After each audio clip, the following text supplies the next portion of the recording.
Assalamualaikum warahmatullahi wabarakatuh. Alhamdulillahi rabbil alamin.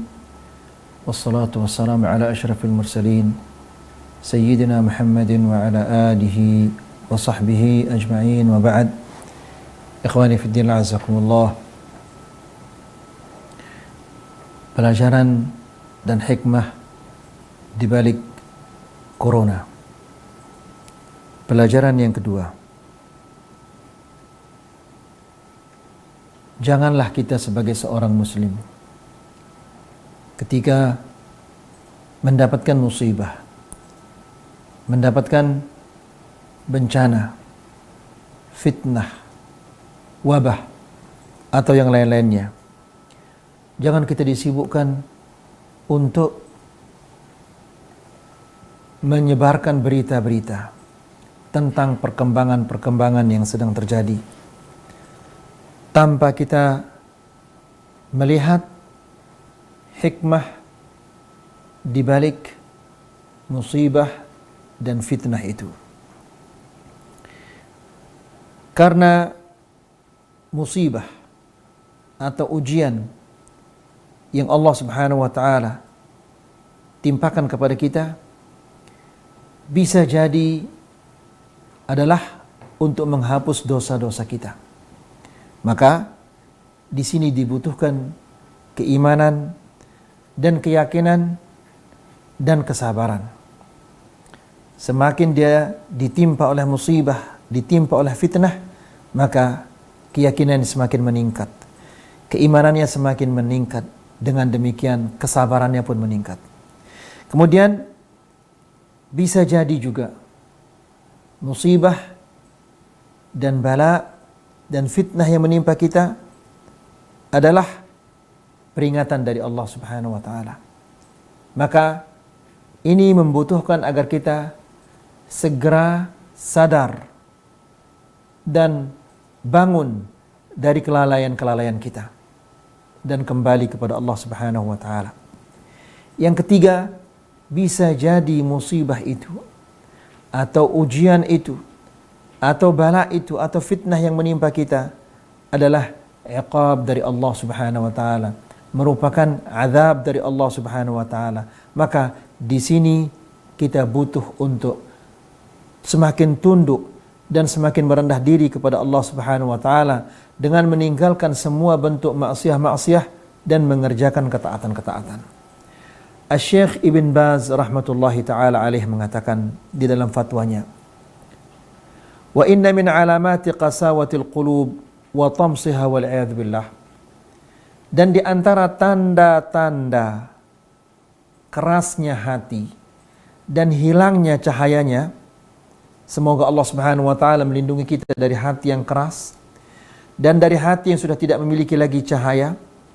An yasma'an nasu qawari'al ayat wa zawajiral ibari wal 'idhat allati takhsha'u lahal jibal law aqilat. Yaitu seseorang atau orang-orang mendengar ayat-ayat yang bisa meluluhkan hati, pelajaran-pelajaran yang bisa meluluhkan hati seseorang, bisa menghancurkan gunung seandainya gunung itu bisa memiliki akal. Lihat ikhwani fiddin azakumullah, betapa banyaknya pelajaran-pelajaran yang Allah Subhanahu wa taala kirimkan kepada kita agar kita mau kembali kepada Allah Subhanahu wa taala, agar kita mau tunduk kepadanya. Namun kata Syekh, "Tsumma yastamirruna ala tughyanihim wa ma'asihim muqtarrina bi ihmali rabbihim lahum akifina ala ittiba'i ahwa'ihim wa syahawatihim غير عابئين بوعيد ولا منصاعين لتهديد." Namun meskipun demikian, mereka tetap bermaksiat kepada Allah Subhanahu wa taala, tidak berhenti bermaksiat kepada Allah Subhanahu wa taala. Mereka tertipu dengan Allah Subhanahu wa taala memberikan mereka kesehatan, dan Allah Subhanahu wa taala memberikan ketenangan, dan Allah Subhanahu wa taala mengulurkan bagi mereka musibah-musibah dan azab-azab. Mereka terus-menerus mengikuti hawa nafsu mereka. Mereka terus-menerus mengikuti syahwat mereka tanpa memperhatikan, tanpa memperdulikan ancaman-ancaman dari Allah Subhanahu wa taala. Inilah tanda orang-orang yang keras hatinya. Lihat ikhwani fiddin azzakumullah, beberapa waktu yang lalu Allah Subhanahu wa taala telah menimpakan kepada kita gempa bumi.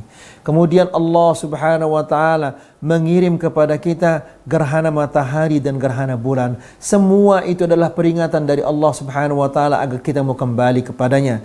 Dan kini Allah Subhanahu wa taala timpakan kepada kita wabah corona yang telah melumpuhkan ekonomi seluruh dunia.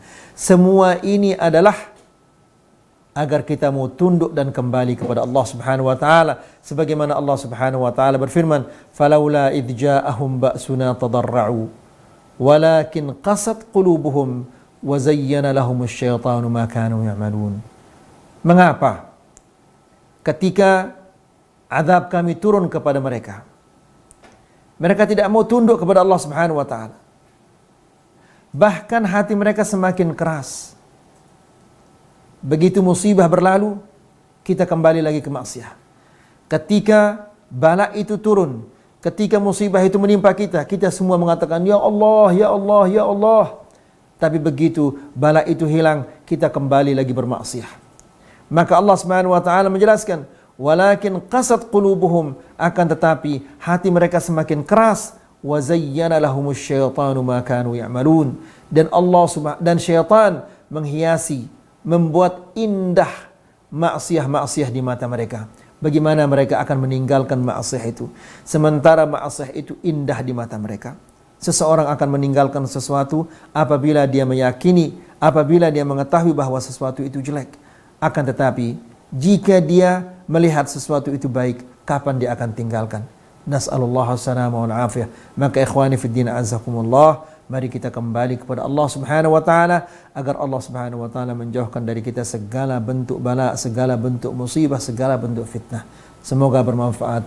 Allahumma habbib ilaina al-iman wa zayyinhu fi qulubina wa karrih ilaina al-kufra wal fusuqa wal 'isyan waj'alna minal rasyidin. Wa sallallahu ala nabiyyina Muhammad wa akhiru da'wana anil hamdulillahi rabbil alamin. Wassalamu alaikum warahmatullahi wabarakatuh.